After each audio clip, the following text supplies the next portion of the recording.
Hello, everybody. We hope that everyone on the internet can see and hear us, and particularly hear me without a wild echo on Is my there an voice. echo? If anyone is watching and we have this crazy echo on our voice, please let us know. It happened Or yesterday. just not a crazy echo, any echo. Or any echo at all. Let us know because we're trying to fix that. We are back. It's Scott from Ed Video and Edie is back today. Very happy about that. She was able to make it in here today. And she's back with, soon we're going to do Edie's video game review of the day. But first, just want to say thanks for everyone who's been watching Open Circuit. Hello. Hello. And we have two great guests today. Two guests with one name. They go by Versa. They're friends of mine. They're friends of Ed Video. They're friends of Kazoo Fest, and I'm very excited to speak to them about their live AV project that they've been working on for a few years, and all the things around that, about how they've been growing this project since debuting it in Guelph a few years ago. But first, let's get right into it with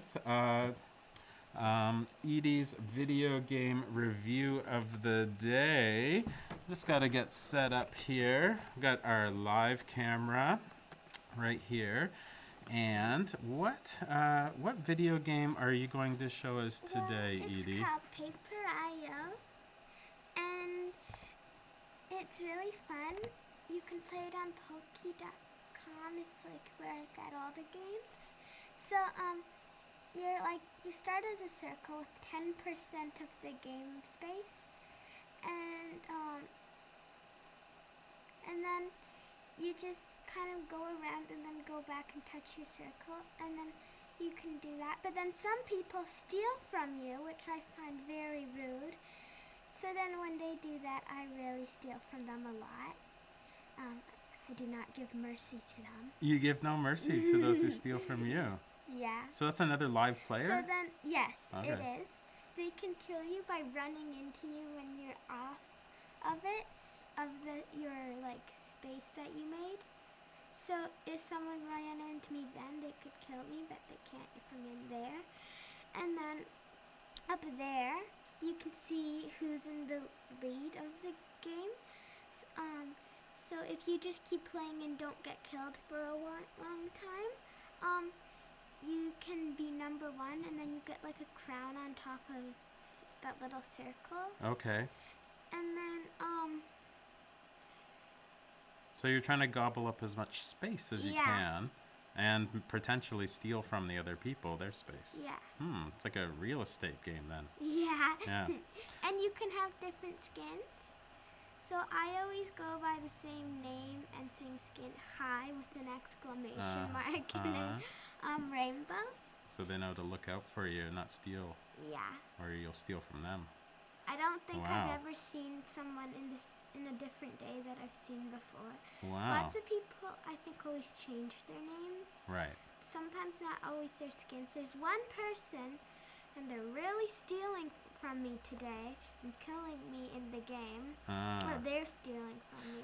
And then they just killed me. Ouch. So that's flavorful something. So what's that game called again? It's called Paper.io. Paper.io, and There's it's on that also- Poki.com There's also website? Paper.io 2 and Paper.io 3, which I just discovered today. Oh. It's really fast, and it's really, really hard because it's so fast. And so then when I went to the other one, it felt really, really slow, and I feel really weird. Oh, no. How come? Well, it's so fast, you can't kind of do anything. And so, it's really hard, and you kind of sometimes just don't even not purposely steal from someone because you're just going so fast. Okay. Also, in any of the papers, if you run into yourself, you die. So what would you rate this game out of... I rate it 4 3/4. 4 3/4 out of 5. That's not bad. Well, thanks very much, Edie, for Edie's video game review of the day. We really appreciate you telling people about some fascinating free online games and sometimes apps and other things like that as well. So think about what you're gonna review next week on Open Circuit. Okay. Okay. So here we are. Before we move on, let's just talk about, as we always do every show, we'll talk about some of our upcoming guests. We have 3 lined up for next week. First, we have on Monday, we have Julie Ferranda coming in live from Glasgow, Scotland, talking about all the work that she's been doing, all of her contemporary art and research. Then we have Dustin Seabrook, who's creating an amazing project called Project Isolation. I'm in it. And Edie's in it in the second episode as well. And I think he might even have a third one done by them, but we'll take a look at this incredible project Dustin's working on. And then another amazing Guelph artist, Corey Steckel, who's going to join us from where he is, Cape Breton Island, right now, and talk about his artwork. And we were going to work on a project later this year, which is postponed until next year, but we can still talk to Corey this way about his collage work and other things that he does. So before we get into it with Versa, I'm just going to show you a little clip of I think it's their first like official music video that they ever made. It's about from 3 years ago, and it's called. We'll watch just 1 or 2 minutes. This song is called "This Is Where We Disappear," and then we'll be live with Versa.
That was just a little taste of what to expect this hour with Versa.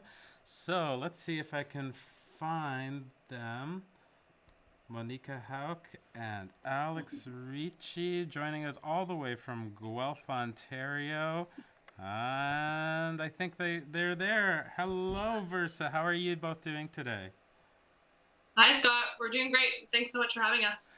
Thanks for taking the time to talk to us. Before we get going, I guess just tell us a little bit where you're at right now, what you're doing, how everything's going for you both. Yeah, well, we're in our living room at our house, just down the street, you could say, from your super secret location at 404 York Road.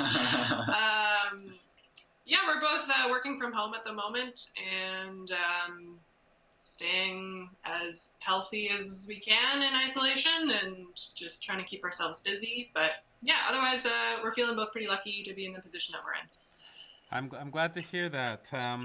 And today we have for me, it's a treat for me because you have so many incredible videos that I could steal from your YouTube account to show. And we're going to be watching a bunch of those while we chat as B-roll.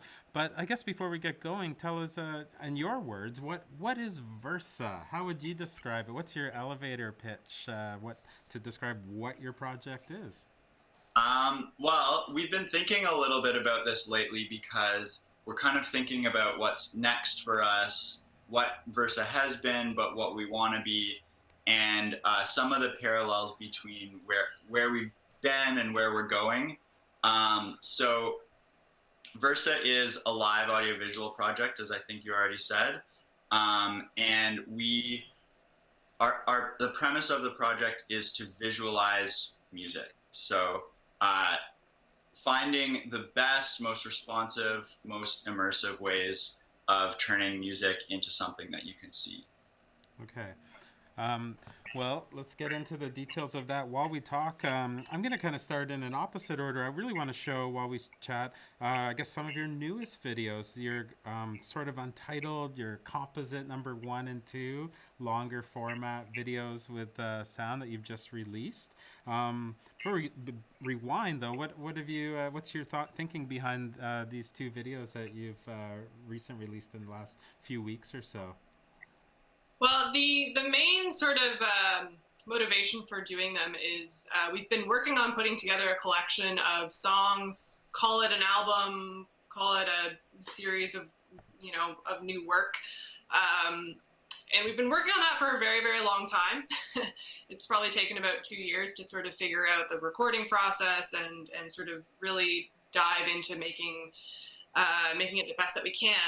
And that whole process is coming to a close soon. Like we just, I think, got some of the, like we're going to send it off to mastering soon, hopefully.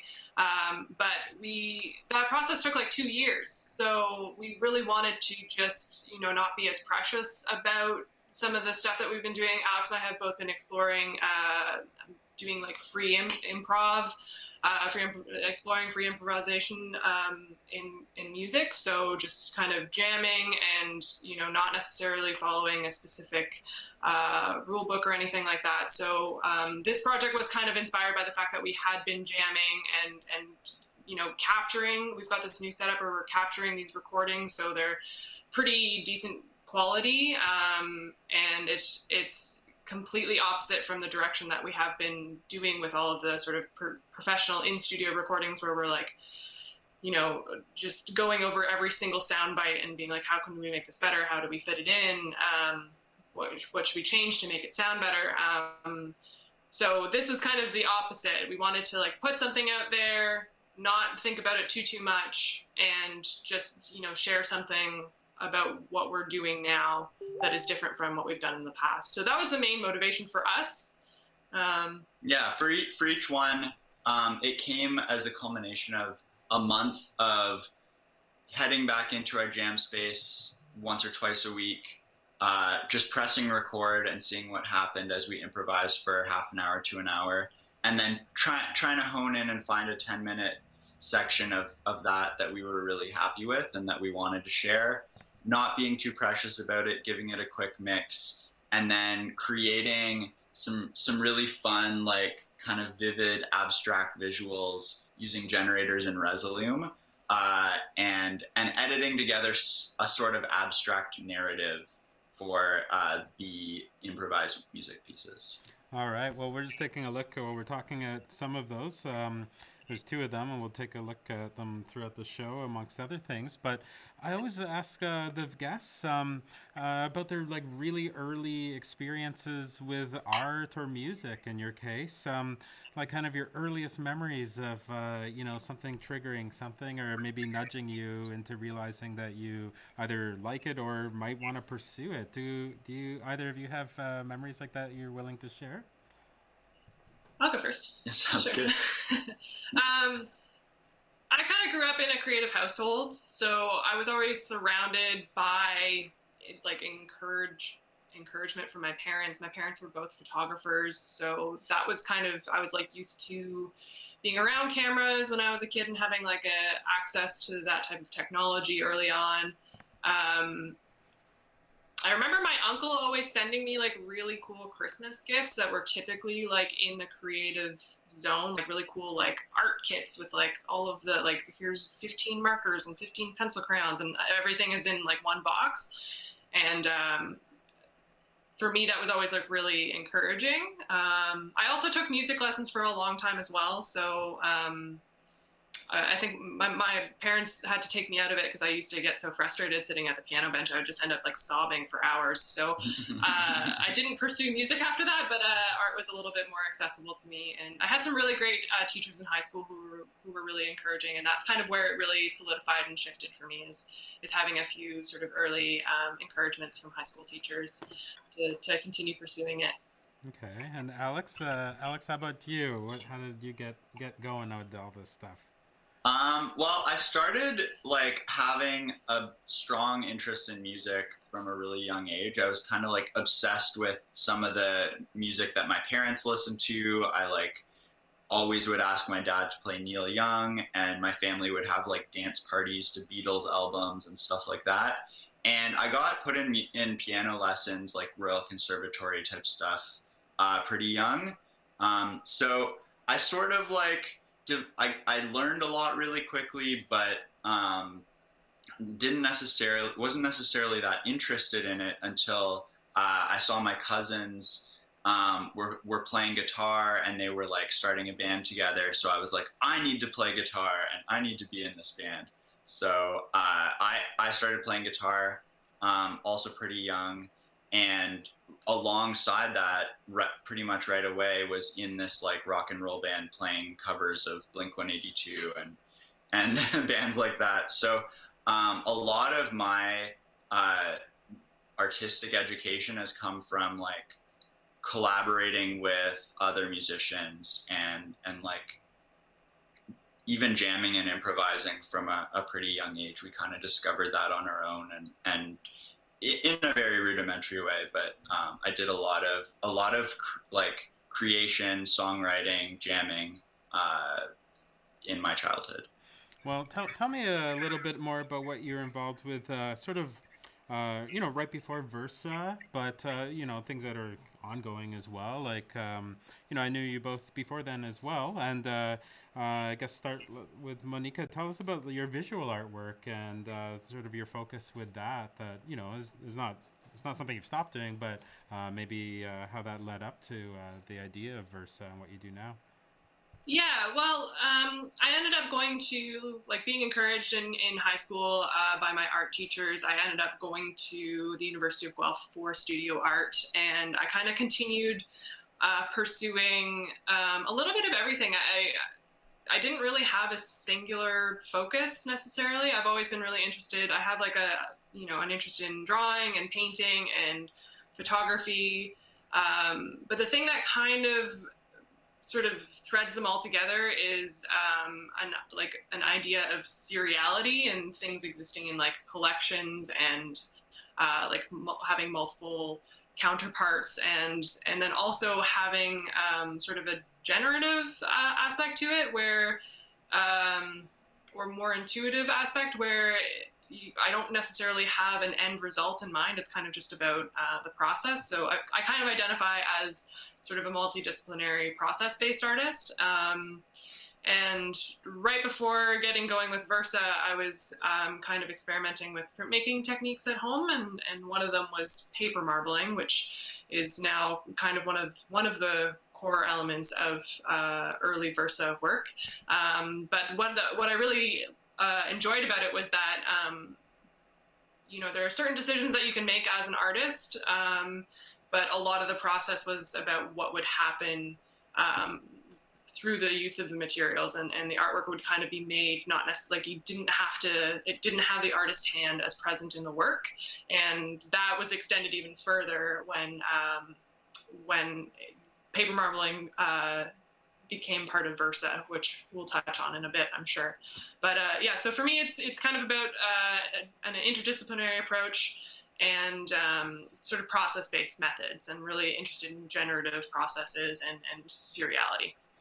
And Alex, from your Blink 182 covers into things more sophisticated, what was your, maybe in the last 10 years or whatever, your trajectory that got you, finding your own voice, I suppose, with what you're doing with music? Yeah, so right before Versa, I was really honing like a singer songwriter type thing, where I was writing a whole lot of songs, and I was also just finishing up university. So I was putting together various bands with university friends to play the songs that I was writing. So all through university. I'd been a part of this band called Texting Mackenzie, and I'd really fallen in love with the like super DIY touring across the country um, sort of ethos that the band had.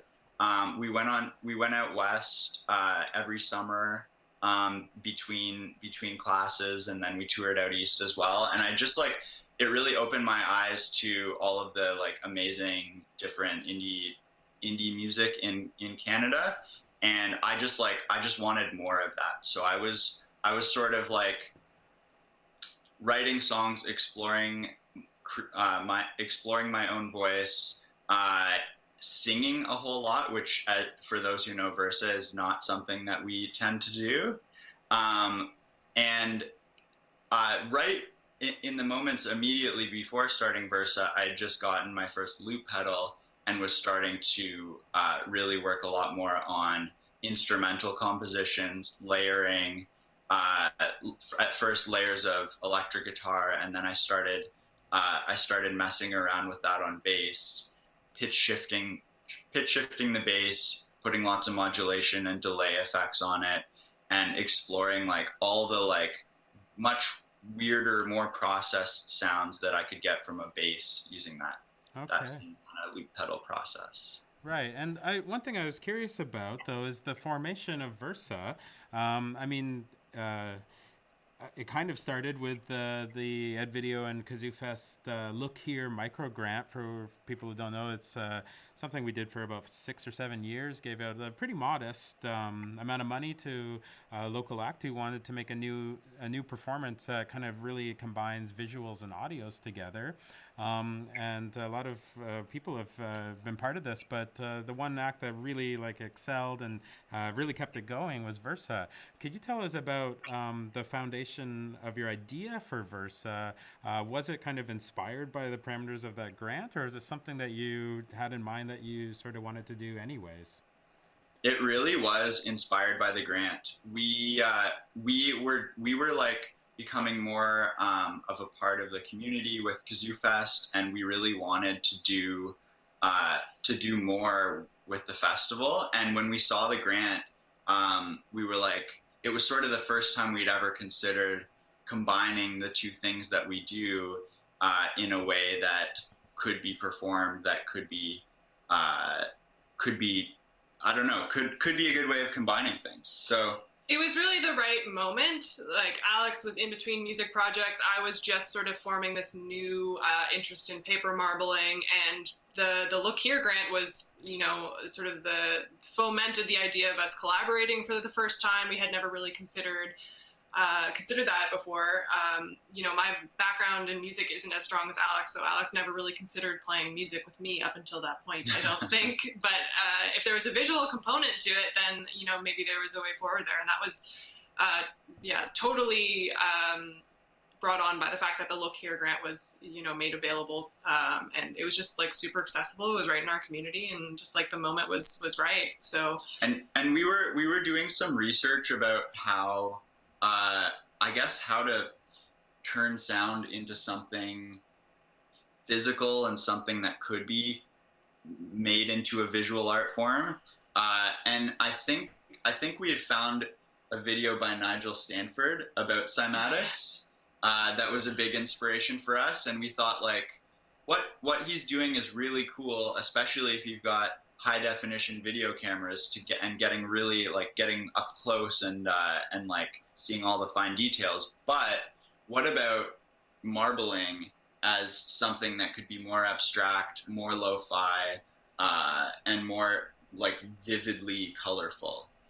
Yeah. And I think maybe like 1 or 2 days before we submitted the application, that was the first time we'd actually tried sending sound into Liquid, putting ink on top, and seeing if it actually works. And lucky for us, it did. We knew that there was a precedent for it,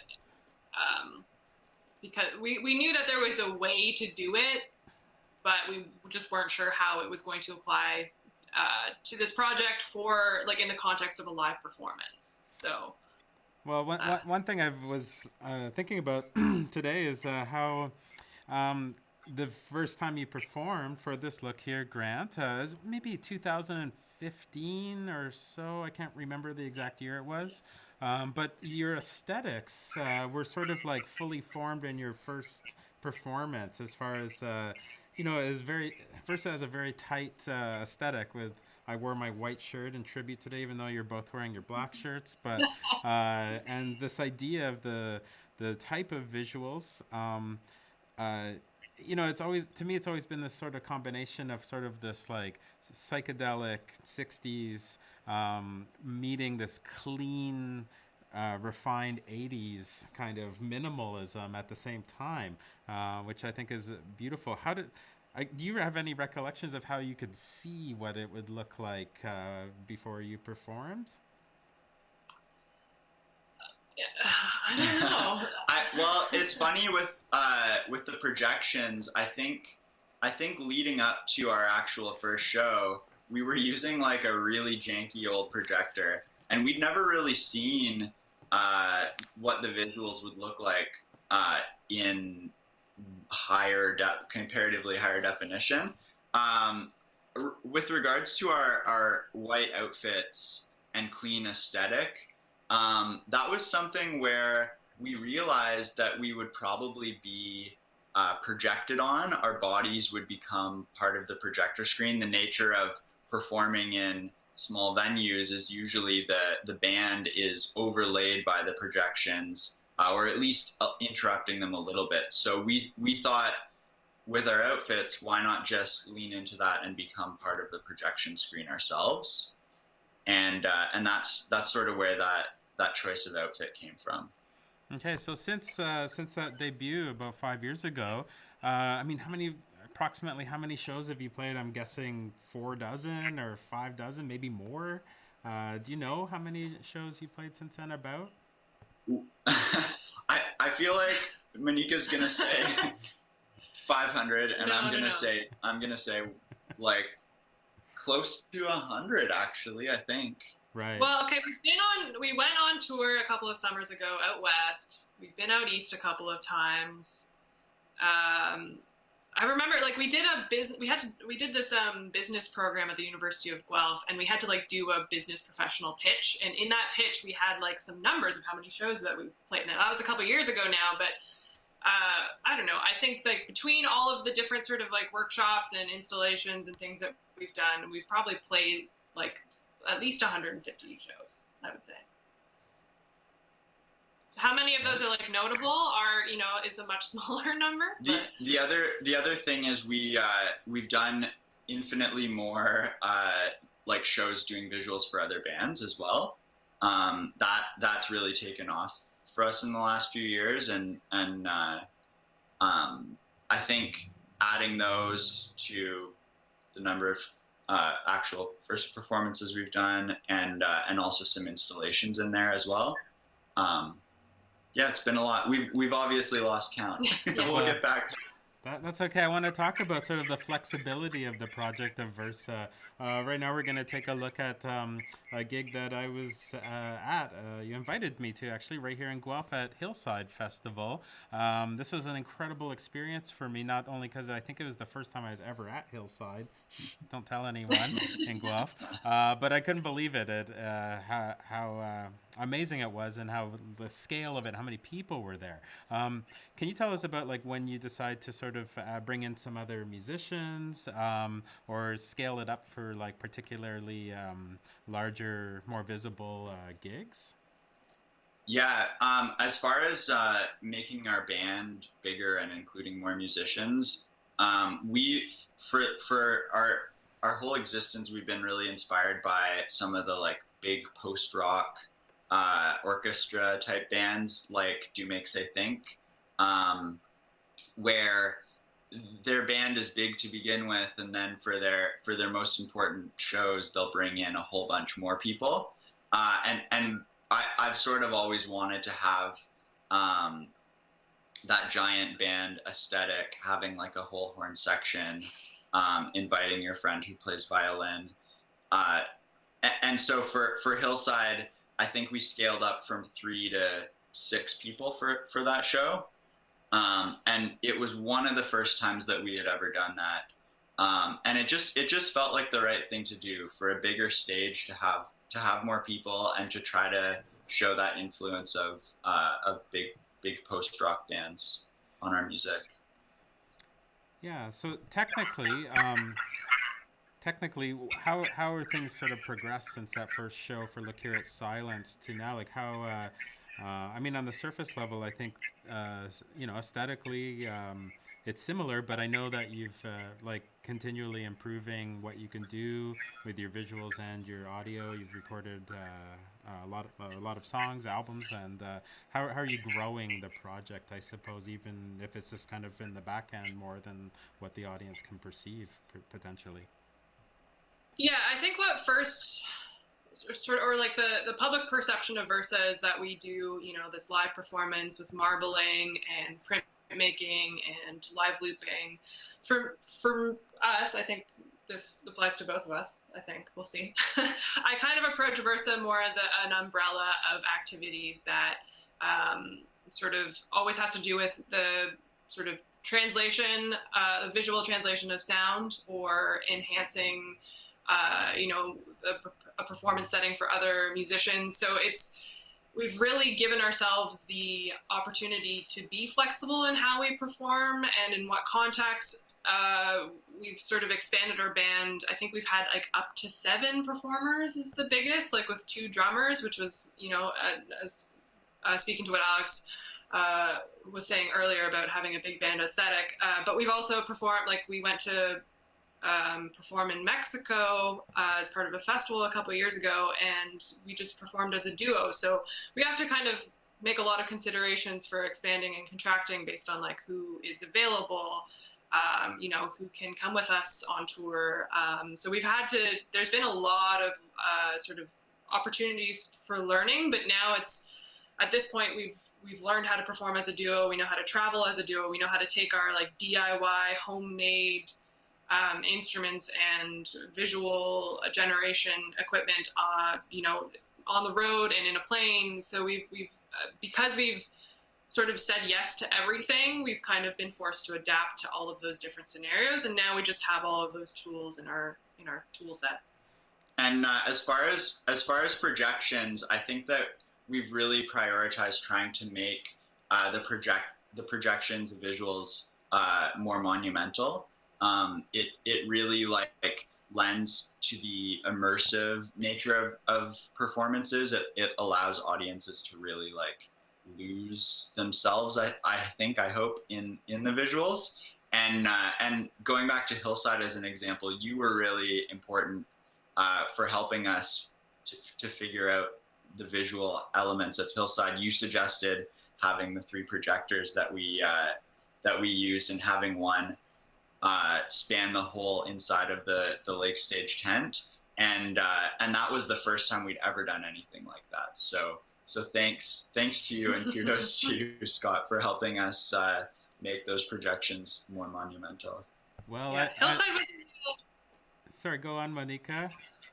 Well, Hillside was a real landmark in a number of ways. It was the first time that we saw the impact of having such a large projection available to us, and that sort of set the precedent for us. Like, this is what we could do, if we prioritize these things, if we become our own technicians, because sometimes you can't always invite your friends to be your technicians. Mm-hmm. And that became a special focus too. Is it's one thing to load all of your gear into and like get everyone to the venue on time. It's another one to be like futzing around with the keystoning of a projector in some like venue that doesn't have that equipment in the first place. So that sort of highlighted the importance of approaching every single show that we did early on. So, yeah. Well, I'm very curious, about impressions you've had about your project Versa. I mean, what I keep thinking about is how does it resonate, particularly, I guess, with younger people now to have this live experience? I think in Guelph sometimes we really take for granted this idea that you can do live projections during concerts because we just do it a lot at Kazoo and through video equipment, and it's most of the venues have a in-house projector ready to plug into. But I realize sort of that it's not like a common thing everywhere. How do you think about like your place and what you're doing as far as like that, like kind of with this sort of post-rock instrumental sound with these kind of restrained graphic, visuals. Like what does that mean? And I guess more like in particular, what does like psychedelic mean in 2020 with especially with younger people you might be almost introducing this idea to? Do you have anything that people have said that has resonated with you or references or anything like that? Yeah, well, what does psychedelic mean? I definitely think that we often fall into that category, and so it's important for us to have some idea of like what was psychedelic in the past and what it is now, and one thing that we think about and talk about is like the idea of just being open to new, alternative, unusual, or even like synthesized experiences. Um, and that's something that is both very modern in terms of what technology allows us and what maybe modern medicine or pharmacology allows us, and also something that's taken right out of 60s psychedelic sort of nostalgia.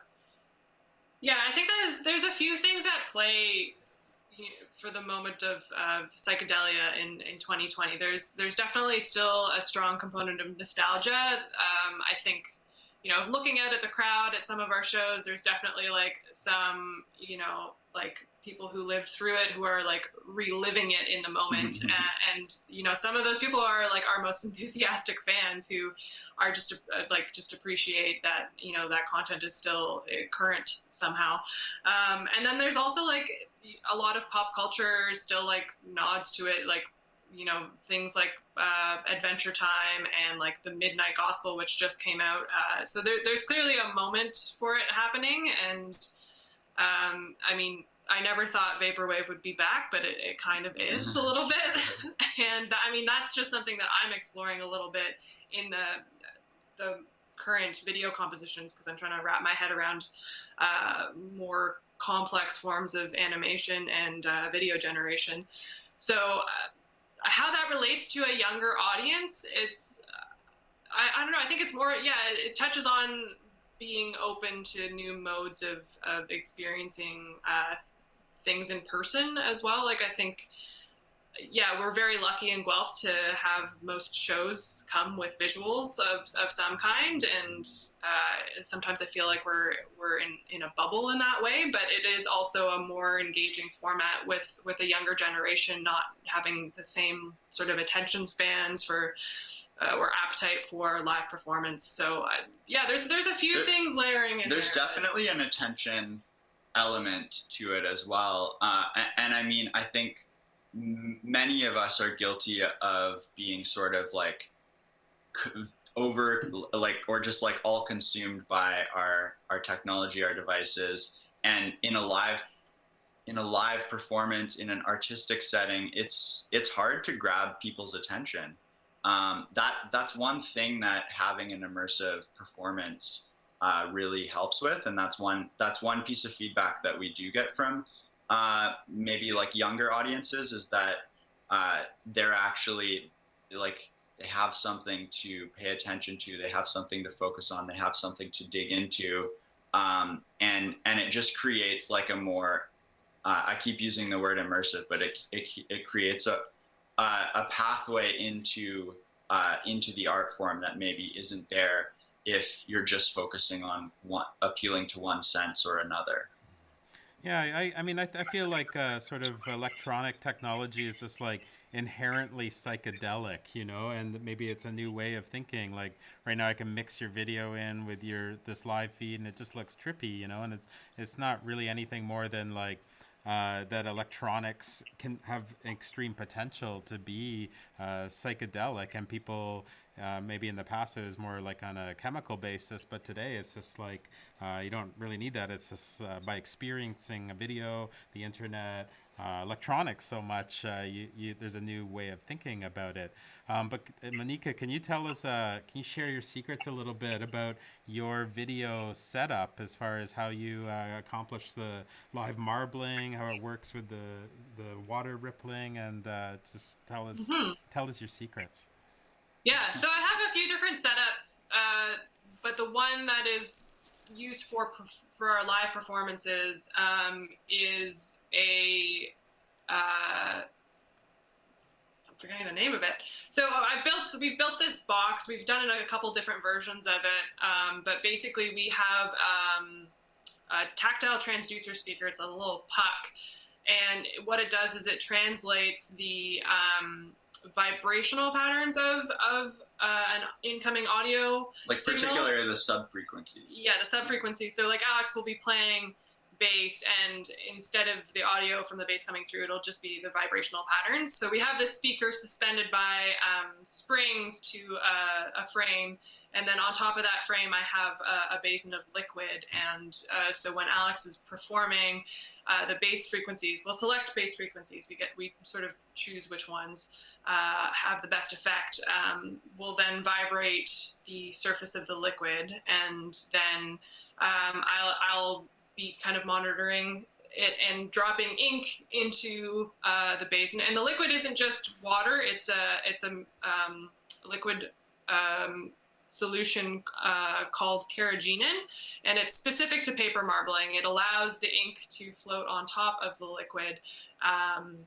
So that in between songs, after Alex has agitated the bath by playing bass, I pull a print by laying a piece of paper into the bath, and that creates a sort of unique monoprint of the sound that was generated from the song that was just performed. So I do that in between songs, and then the visuals throughout the songs are captured using two sort of handy cams. They used to be just like we were using.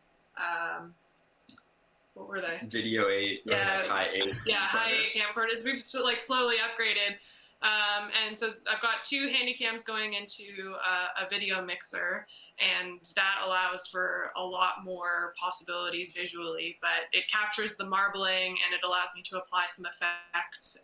And I've incorporated a couple of additional screens, and I'm doing a little bit of video feedback as well. But it's all facilitated by a Roland V4EX, which can take 4 inputs, and it outputs them as HDMI, which was the major. We've gone through a couple of different video mixers, but right now we're up to a higher quality, which is good. Yeah, so that's how the signal path kind of works for our traditional performance format. Right. I would say. So you kind of went from analog to digital. Yes. Yeah. Let's talk a little bit more about video. Can you tell us, not Versa's, I think most people think of it as the pure form of Versa with the two of you playing visuals, audio, great performances. But you're, as we said before, you're flexible, and it's more like a project where you'll do visuals for other bands, but also your own video installations. Can you tell us a bit about how you think about video installation when it's not a live performance? And we're going to take a look at the short documentation from your big project at the AGO in the lobby there. Yeah. One thing that we have gotten asked over and over when we have been either pitching for installation work or being asked by curators is for interactive work. I think what draws artistic programmers to us is that they can see a clear response between sound and visuals in our work. And so they sort of like we've been asked many times, like, how can you translate that to other forms of interactivity? How can an audience trigger some of the elements of Versa?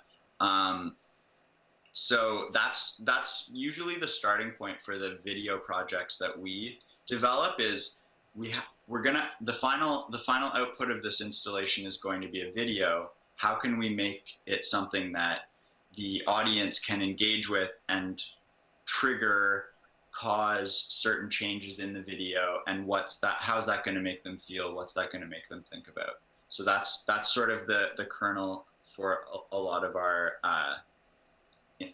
installation work, is that it starts as an interactive project. Yeah. Yeah, I've noticed people get really. I've had a lot of people contact me, and there's such a buzz about interactive digital art. Like, they just love the idea of it, but they often don't understand, unless they've been really involved in it, the extreme complexities of it, especially presenting it outdoors or with the general public, or short setup times, or whatnot. But you've developed some great techniques using like arena and live cameras and whatnot to actually do it.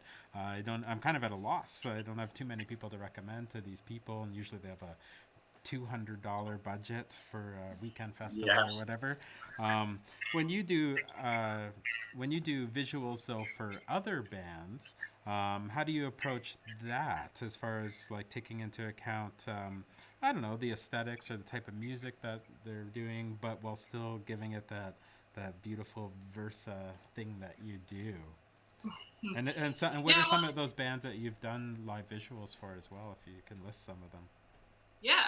Well, I'll start with the processes. I think about some of the more notable ones. But it usually starts out as either we're on the bill, so we usually arrange to do visuals in some capacity, or ask if the other bands want to have visuals, or a festival will hire us. So Kazoo has been a really great supporter of us doing visuals. For like an entire night, an entire bill, rather than just one artist. Yeah.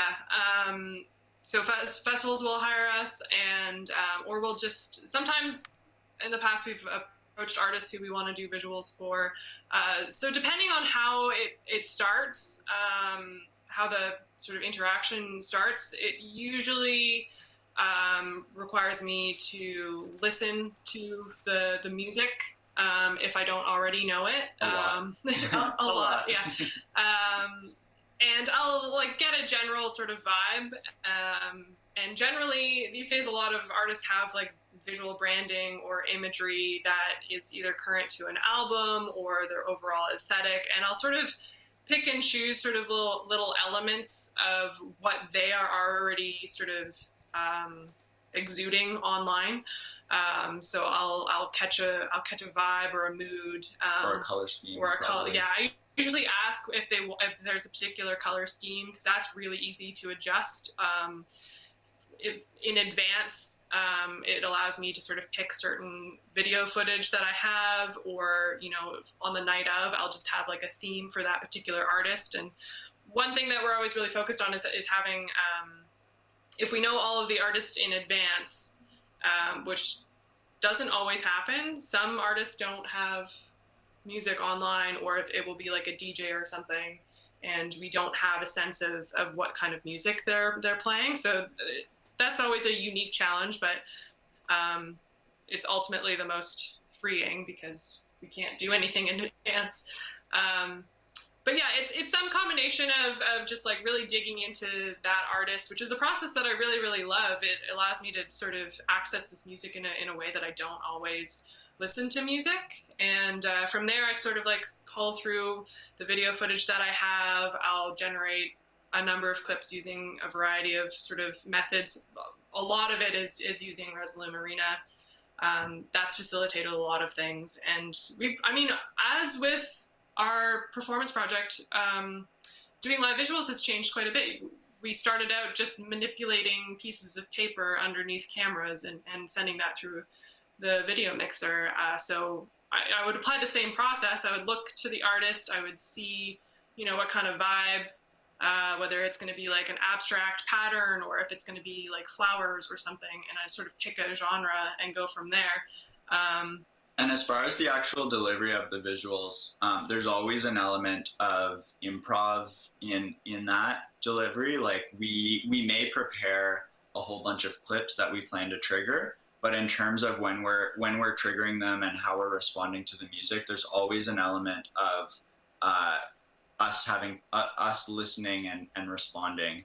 And I think that is really important in a live show, because you're never really sure what's going to happen. It's always going to be a little bit different, and it's really nice to be able to be totally sort of free flowing and like flexible with how you how you both display the visuals, but how you approach creating the visuals to be displayed in an easily responsible and fluid way. Well, Alex, I have a question for you, kind of about that idea, about the choice, I suppose, to make Versa an instrumental band. I'm curious if that's more by choice, that you want to focus more on looping your bass and doing the other instrumentation, or if it's sort of a more pragmatic choice that to be an instrumental band to avoid language or to make it more open or flexible. Like, as an example, you're speaking about going to play in Mexico City. Like, maybe that makes sense in a way, because it's not a whole pile of songs with English lyrics. Maybe it's more universal. Why instrumental music for Versa? I think it definitely had a lot to do with the influences that I wanted to draw from, which I was mentioning before, like instrumental post rock. That was sort of the genre and the way of creating that I really wanted to channel for Versa. And we knew pretty much right away that we were going to be making abstract visuals, and it felt like the music needed to be abstract as well. It wouldn't make as much sense if it were more literal, if there were lyrics that prescribed a certain feeling or a certain just a certain thing to each song. So being instrumental was sort of an aesthetic decision to have the abstraction that is in the visuals also be represented in the music. And I mean, practically speaking, like it's great to not have to worry about a singer. And I like singing. I don't know if I'm the world's greatest singer, but it's also interesting because we've been talking about now we're starting to think a lot more about our recordings, and does it make sense to feature the voice, like a human voice, on our recordings? One thing that I think about a little bit too is whose voice. I don't know if my voice and my sort of lyrical creations that have slowed down to barely a trickle at this point, if that's the thing that should be represented with Versa's music as a foundation, it might be really cool instead to have somebody else's voice with something more meaningful in their lyrics represented in our music instead. Mm-hmm. Mm-hmm. Well, let's talk about sort of what you're doing now, in this quite unusual time for everybody in the world. What have you been doing in the last 2 months, say, with Versa, if anything, and what are you hoping to do, I suppose, with the new circumstances of everything in the next few weeks, next few months? What's going on with Versa in the present? Well, I think there's a few things.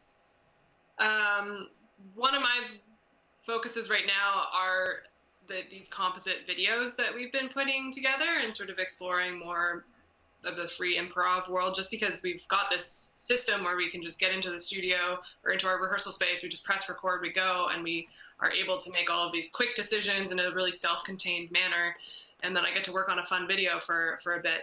So the next one that's coming out, hopefully in the next couple of weeks, is actually one where we decided to collaborate with a filmmaker and a movement artist, Connor McSweeney and Jess Germano. So they are based in Toronto, and we basically took one of our compositions and we sent it over to them. And so Jess did a movement piece in response.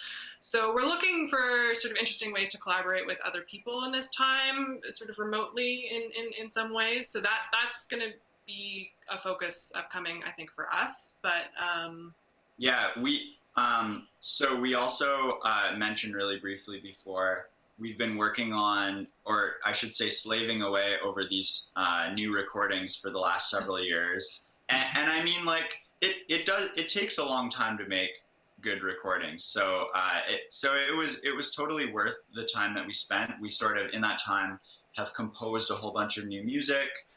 We were composing through the recording process rather than composing in advance and bringing it into the studio. And we created some new music that's much more in an electronic vein, and much more like composed much more like piece by piece, layering a whole bunch of layers, then chipping away, sculpting away to make something that's sort of like well balanced. So those recordings are I'm going to say 99% done. We have literally one layer and one song left that we're still not happy with, that we're like going back over and trying to re-record and figure out. Once we send that off, the mixing is basically done, send it to mastering, and we're going to have a new, it's sort of like an album, but we're probably not going to release it that way.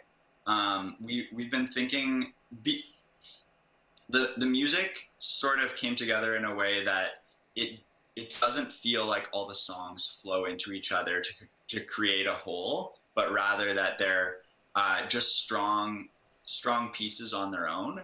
And so we've been thinking about, like, do we release them as singles? Do we release them just as YouTube videos? And one thing that we're thinking of is releasing doubles, so releasing 2 songs at a time that sort of speak to each other in terms of when they were composed or how they ended up sounding.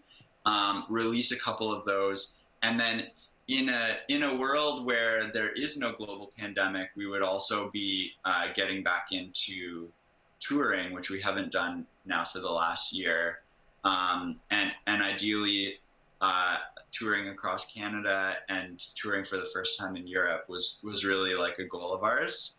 So hopefully there comes a point where we're able to do that, but also I guess we're pretty focused now on, like, what's this going to look like digitally, what is all the visual content that's going to accompany it, and then when we actually do perform it live, whether that's in a venue or live streaming from our jam space, what's that going to look like? Yeah, we're going to be exploring some alternative formats, doing things a little bit differently. Most bands are just going to release an album and then they go on tour, and we want to do things a little bit differently because the nature of our project is not just self-contained to being a band. It's more than that. So we're going to be exploring live streaming soon. Going to jump on that bandwagon with everyone else and try and do some different performances from a rehearsal space, hopefully soon.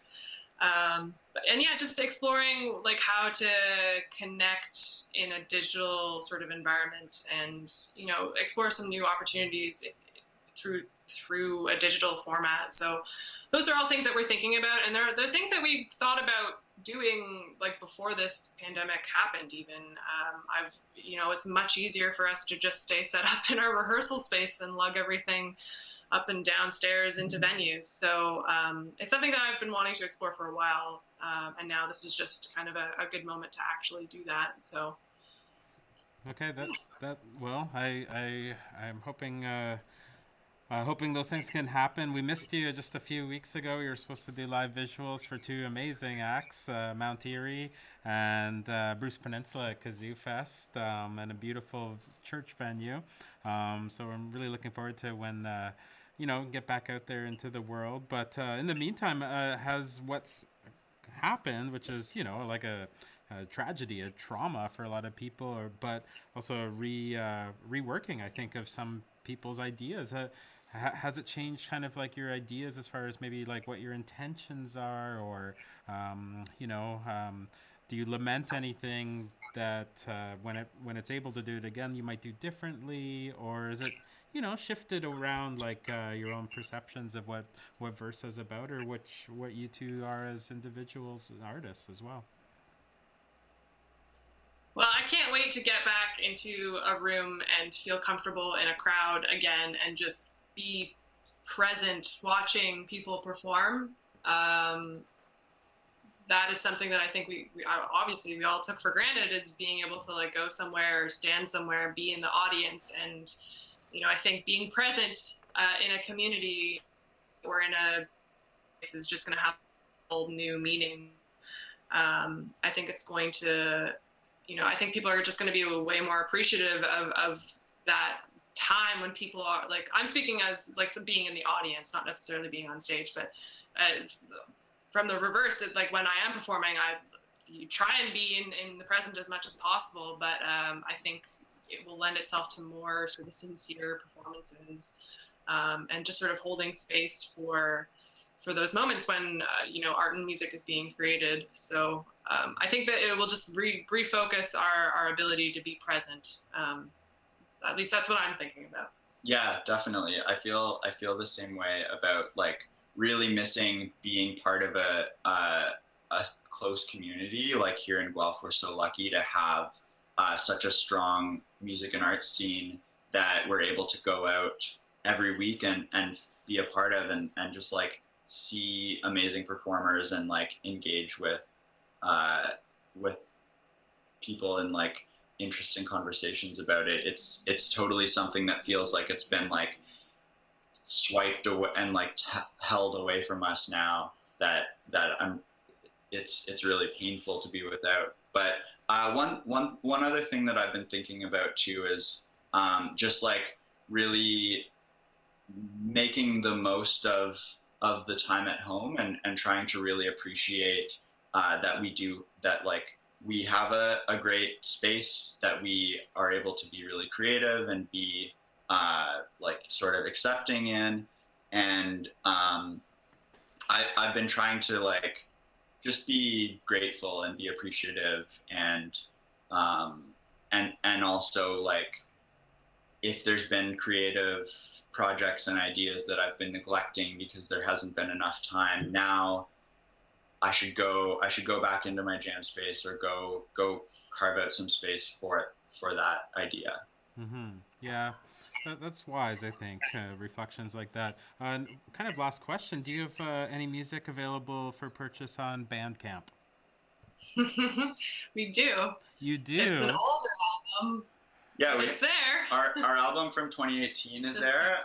There's a couple of other random songs. I think we're even going to add another one soon. So today, as you probably know, Scott, is Bandcamp Friday, where they're waiving their revenue share. So Bandcamp doesn't take any money. All money goes straight to artists and labels. And a lot of record labels even are saying all the money's going straight to artists themselves today.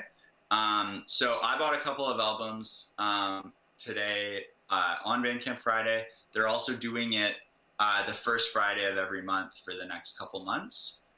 So I'm hoping to put up one of our sort of like previously unreleased songs for either June or July. And right now, if you're interested, our 2008 self-titled album is up on Bandcamp. 2018 album. And I think the CD is even available, and I think we'd probably mail it to you if you ordered it. Although we're not particularly good at that.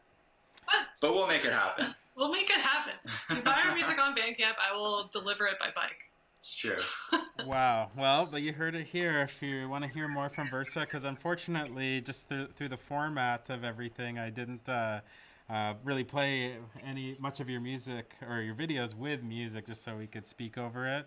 So if you're very curious what we've been talking about, head over to Bandcamp today, buy some of Versa's songs. All of the money today goes right to them or any other independent music act on Bandcamp. So I think that's it. I just want to say again, really thanks so much, Monica and Alex, for taking the time to chat with me. It's I've always, I guess I feel like sort of like proud of you both from seeing this from the first gig to what's happening today, and just how you've been so dedicated to it and grown it, I guess, through the years and through with so much like hard work and perseverance. It's an amazing success story. So thanks you so much again. Thanks, Scott. Yeah, thank you. I don't think we'd be anywhere close to where we are without the support of you and Video. So we're grateful to have you in our community for sure. You'd be the same. You just wouldn't have as bright of projectors. That's all. Well, it's always been a pleasure to support you and help you out in ways that it's easy for Ed Video to do. So take care. Maybe we'll see you around the neighborhood, and we'll have a beer when we can, when that's a possibility again. Can't wait. All right. Take care. Thanks again. Thanks, Scott. Thanks, yeah. All right, so Edie's back here on Open Circuit. Hope everyone enjoyed that interview with Versa, seeing a few examples of their work, and more importantly, maybe hearing about their ideas around it. So awesome. Love to talk to artists about how they think about what they do, what motivates them, and what inspires them to create things, maybe instead of just like consume things.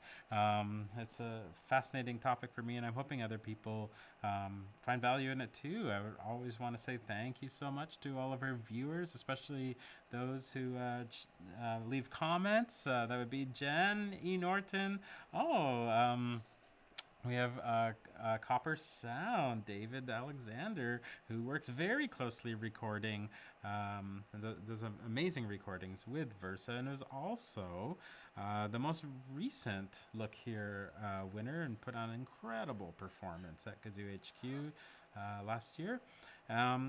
So I hope everyone has a fantastic weekend. Edie's just going to play us out on the keyboard again. And we will be back on Monday with Julie Ferranda from Glasgow, Scotland. Take care, everyone. See you soon.